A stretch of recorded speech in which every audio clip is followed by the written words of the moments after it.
People are struggling, and they're doing it in silence because they don't want to be a burden. Even though we are the most connected generation of all time, we feel disconnected. Growing up, I was experiencing things where I witnessed trauma. I experienced it firsthand.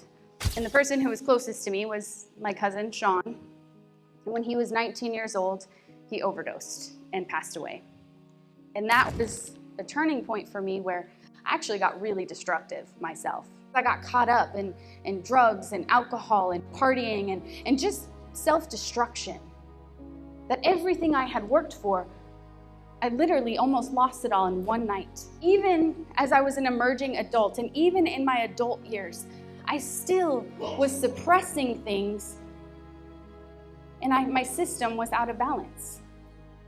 So externally, things were changing, but internally, I was still suppressing things, not willing to create maybe the tools that I needed to cope.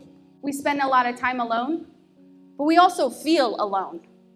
We can be in a room with hundreds of peers and kind of be alone trying to go for our goal. Do we see that sometimes we got to go out of our comfort zone? We got to rewrite some of the rules to check in with people and make sure they get the support they need this coming year. When you're struggling or you see someone might be struggling, you check in and say, what would support look like or feel like for me right now or for you? We have a rise in suicide ideation, depression, feeling disconnected, loneliness. We have so many barriers, lack of resources, maybe lack of time, maybe feeling like you don't have the right system of support. Maybe you're going through something emotionally or physically, and there's just so many barriers coming at you. All of my career, I've always done this thing where I call it passing the mic. Because I'm not going to give you a voice. You already got the voice. But what I hope to do is help unlock it for you, create a space where you can step out into it, where you can remind yourself.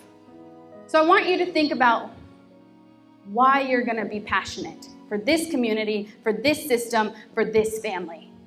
And what we're going to do here is remember that culture on a campus starts at the top.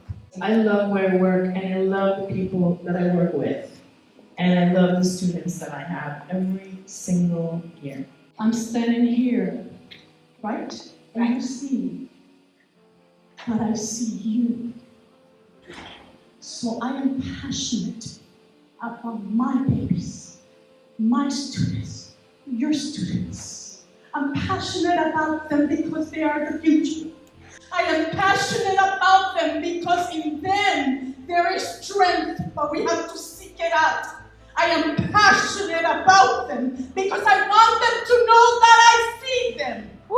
I want them to know that they are seen. My passion just sees how the students grow.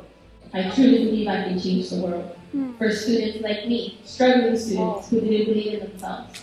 And so because one teacher changed my life, because of that one teacher I went to college, because of that one teacher I am here, I want to be that example for those other students. A lot of the teachers in this room were actually my teachers. So I have a lot of faces. You probably don't remember me because I used to have short hair. But yes, so if I pull my hair back, you probably...